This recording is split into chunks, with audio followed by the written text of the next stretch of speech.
And today we've got a super, super special guest in the building. This man has traveled and traveled and traveled. And he says he's fresh out the airport. He hasn't even changed. Is it? No, I'm kidding. I'm kidding. He's been here a week. No, now that you're actually saying you've been here a week, have you been vaccinated? How could I come back without having been vaccinated? I like that. But how are you doing, Mr. Sichangi? How are you? I'm good, bro. Thank you so much for having me. Yes. Lovely to be here. It's my first time here, as I was telling you earlier. Yes. Yeah, I like the feng shui. You're one of those people who... Has a lot of hair. Yeah. He does. The fro on this man's head. What? Huge.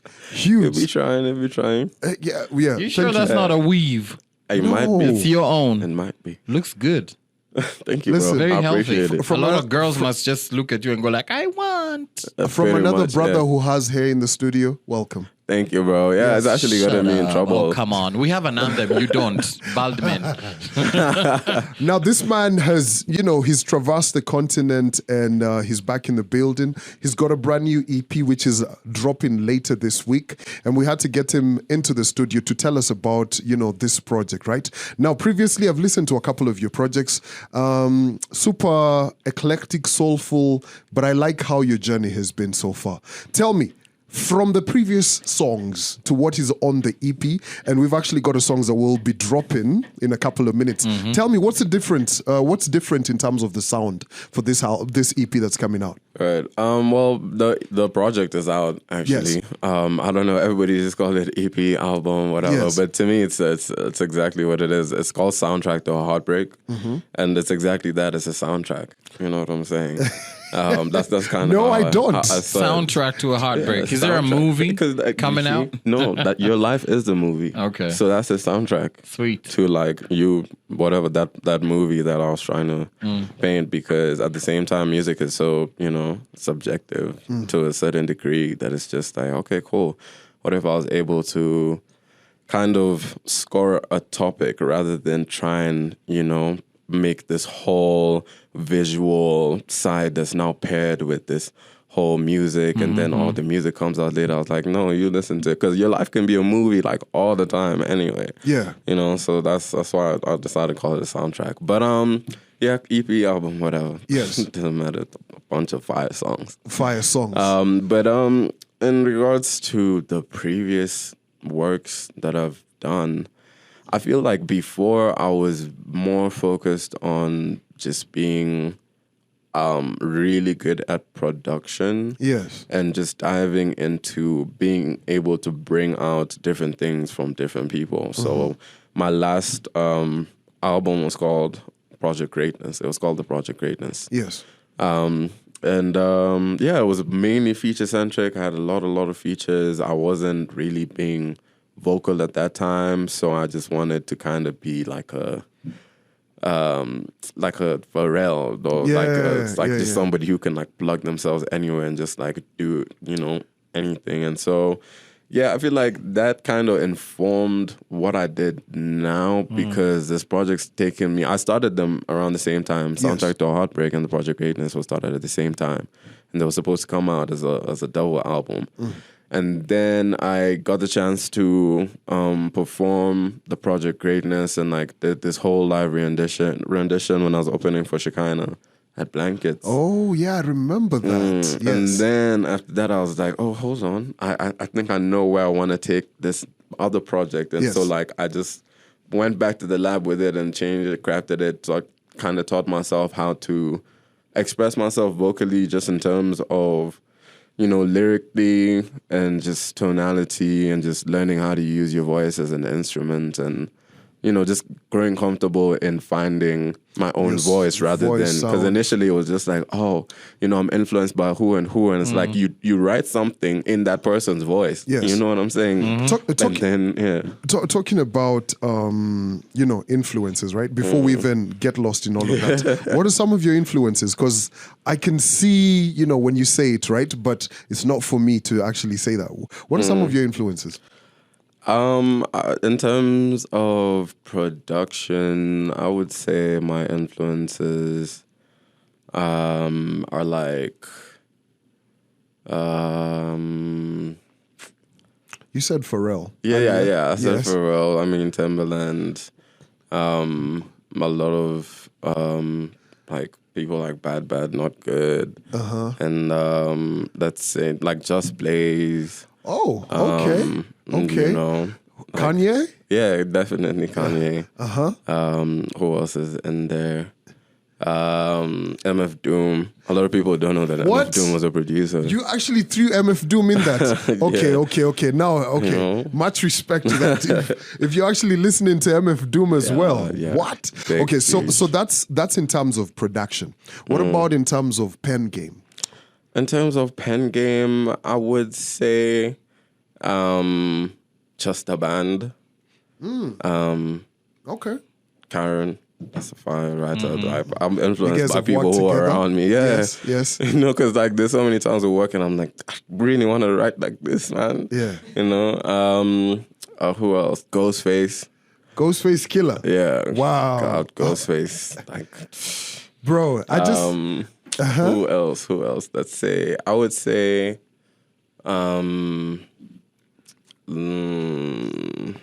like Most Def. Most Def, Yeah, a lot of Most Def. That is a lot of, because you know what when you know, asking you all of these questions, right? I can definitely look at what era, I can tell what era of, you know, rap hip hop that you're about, right? And man, yo, that is super, super heavy. You know, I'm just waiting for you to drop KRS-One as well. And then boom, we're good to go. But talk to me about, you know, when you think about all of those influences, right? And when I look at your crowd, right, definitely younger, yes? And of course, there's people like me who will appreciate all of that. But You ain't that old. I ain't that old. Well, I'll tell you about it. Now, do you have conversations with people in terms of your influences and you can just hear, whew, it's flying over their heads? Yeah, definitely. Because I feel like right now, a lot of people who consume music are exactly that, consumers. So I feel like to a certain point, for you to understand my influences, you kind of would need to be a sort of, you know, connoisseur in terms of understanding what elements kind of came to play. So, you know, I feel like a lot of people ask me, you know, about my influences in the hopes that it will just be like the basic, oh yeah, you know, Jay-Z and like Drake. It's just like, no, it's not really. And I feel like that's the biggest. No, not really. I really love Jay-Z, but I mean, just in terms of like, you know, you wouldn't know my Too influences. commercial. Yeah. Yes. And I guess that's what allows me to bring a certain freshness that people are just like, man, I don't know what that sound is. This is just some sorcery, but it's just like, not really. Like, you know, people have done everything before. It's just about how you put it together now. Yeah. If we, for those who don't know, Sichangi is Kenyan born, South African based, right? I got it right. Yes? Yes, I want to know your story. Tell me, just open that box just a little bit more. I want to know what that feels like, what that was like growing up. And then at the tail end of that answer, I'd like you to pick at least 4 for me from Kenya that you go like, yeah. We're talking about influences. Okay. I would say, I mean, growing up in Nairobi is definitely very interesting because I feel like it puts a certain battery in your back that a lot of people don't really have, and to us it's you know, it's normal in terms of just trying to get things done, you know, and subconsciously you don't realize how you kind of pick up hustle as a child because it's around you, whether even if you probably lived, I don't know, in Runda or something. You know, I grew up like in Westlands, just actually not far from here, but you know, just being surrounded by like the city and like all the movements and yeah, I feel like that's something that I definitely felt made me, you know, stand out even amidst my traveling. So I went to South Africa for school.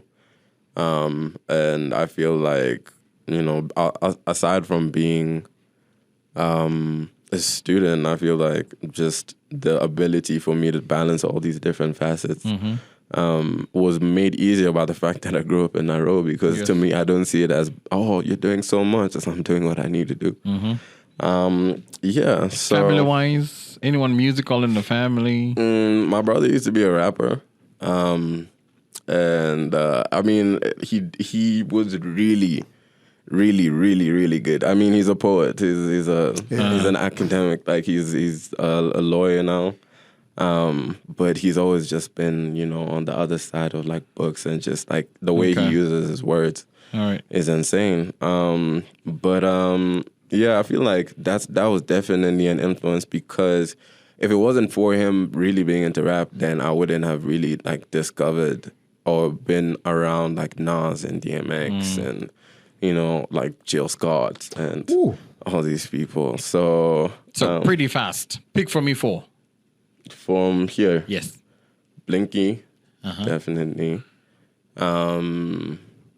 Let's say, I would say, crap. Think about it. Let me think about it. Think about it, then we can get back. Yeah, there's a lot of people. No, I'm saying like there's a lot of people who do dope things, but in terms of sometimes actually noticing you being influenced by someone. Yes, Teo. I mean, yes. For sure. But I guess at some point, like I've been like privileged enough to push myself to the point where I can communicate with these people, and so at some point it stopped becoming a thing of influence and a thing of learning from. Yeah. So you don't really look at it as influence because you're so busy just absorbing everything that, all the game that they're dropping on you. Yeah. That it's just like, oh, okay, cool. This is definitely, I don't know, influence works in different ways. There's so many different. I'd probably look at it as a kindred spirit. Yeah? The kindred's your kin. For sure. For kins. Yeah? All right. When you say sake, sounds very Japanese to me. Right? Is there a relation to that? No, not really. Yeah? Why the name Saki? Because I mean the context of the song is just about reaching like the tail end of a relationship and what that space usually, feels like. It's a sucky place. Sucky place. You know how you spelled it, right? But my thing is this, I try and avoid those kind of feels. Just so, I don't know. When it comes to like heartbreak, and you guys are going to make me cry right now. I don't like to feel those kind of things. But you have to feel it to embrace it, to get over it. That's what I think. I just like, I'll immerse myself into something different, like the gym or something like that. Yeah. I mean, yeah, music for me is a mental gym. Yeah? Okay.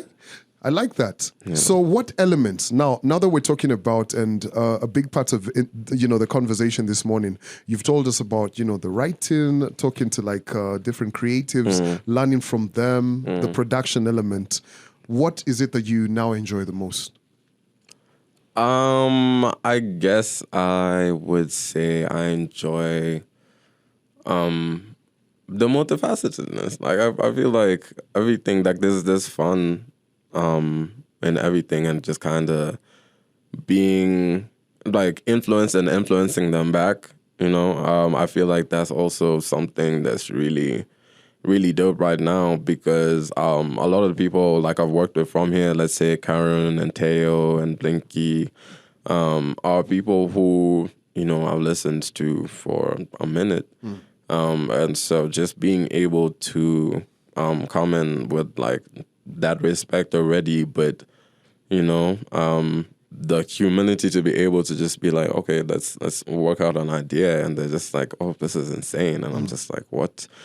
So even like with working with Blinky on this last project, that was something so trippy for me, because I'm only like, I just turned 23 the other day, you know what I'm saying, and so like me like really, really listening to just the band for like the majority of like, my high school. And then getting to co-produce our project with Blinky is just like, oh, this is beyond somebody just being like, oh, I like your ideas. It's like, I feel like they're fundamental for me to express myself the way I need to express myself right now. Yeah. And so it just becomes like, something so mind-blowing. You've now mentioned your age. As we, I need to give Alvan an opportunity to talk as well. But I have to ask this. Mentioning everyone that you did is an influence for you, right? Yeah. Who is it in your family that, you know, I mean, you mentioned your brother, he's rapping, you know, he's all corporate and everything. But what kind of music was being played in your house when you were growing up? So my parents used to listen to like a lot of country type, because I mean, like, my mom's like Kikuyu. I feel like Kikuyus just love country. Yeah. Then like the cowboys. Like, We are the Cowboys. You got that one right. I'm Yes. telling you. Yeah, so it was a lot of like, you know, country, a lot of Celine Dion, ABBA, and like, my dad really loves Michael Jackson, so there's a lot of Michael Jackson. Who else was played? Aretha Franklin. That's just such a who soulful else? house. Yeah, it Very. was definitely on the lighter side. Luther Vandross. My mom's a really, really big fan of Luther Vandross, so that was also quite there a lot. Whitney Houston. Who else? That's a lot I think, of music. yeah. Just the legends, I think. That's the word. Black All legends. the legends. Legends. Yeah. You know what I'm saying? Wow. So, but that's still, you know, I'm still looking for that connection into, you know, your MF Dooms and all of that, you know, your Commons. Where did that begin? Where? What's the connection point? As I told you, influence is such a tricky thing. Yeah. You know, I guess the connection point is me and me being influenced by, okay, cool, you have your sides of like the Nas and DMXs from my brother, and then you have this whole other side of like country soulful music. Yeah.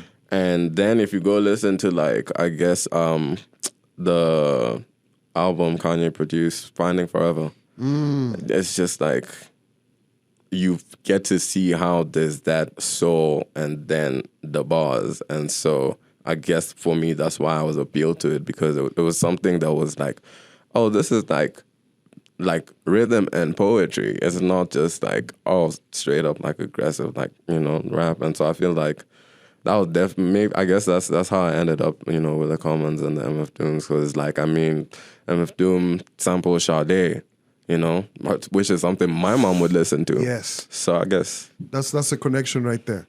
Alvin. All right. In 5 years, tell me, where do you see yourself? hopefully alive if Corona doesn't take me out. But I mean, damn, in 5 years, where do I see myself?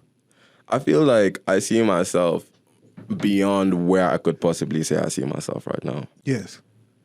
I don't. That's a bit of a trippy one. Yeah, really. Think Do you have a about it. picture? Beyond Can you where? paint for me a picture about that place? I can't, and that's the most exciting part about it. So you just want to discover it pressure. along the way. You know what I'm saying? No Yeah. pressure. Because I feel like with sometimes your future is like clay in terms of how malleable it is. But I feel like once you already kind of decide what you want it to look like at the end, even if, let's say, one step along the way didn't go the way you had planned to, then you find yourself unable to remold it into what it is becoming rather than what you had wanted it to become in a way that will serve you even better than what you wanted it to become. Open-minded. Very. Now, Mr. Sichangi, I think you're one of those guys where, you know, we could sit and talk about music. First and foremost, I want to tell you congratulations with the project that you've just dropped. I know a lot of people are going to jump to it. And Yes, like we said, Calm Down this Thursday. It's all about the show. Yeah, What should we're people having- expect?